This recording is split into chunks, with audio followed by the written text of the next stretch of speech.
Jesus told his Father what he had been doing, preparing his disciples to live for God's purposes.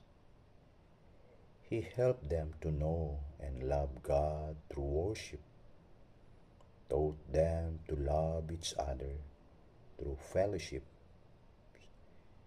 gave them the word so they could grow to maturity through discipleship, showed them how to serve through ministry, and sent them out to tell others through mission. Jesus modeled a purpose-driven life, and he taught others how to live it too.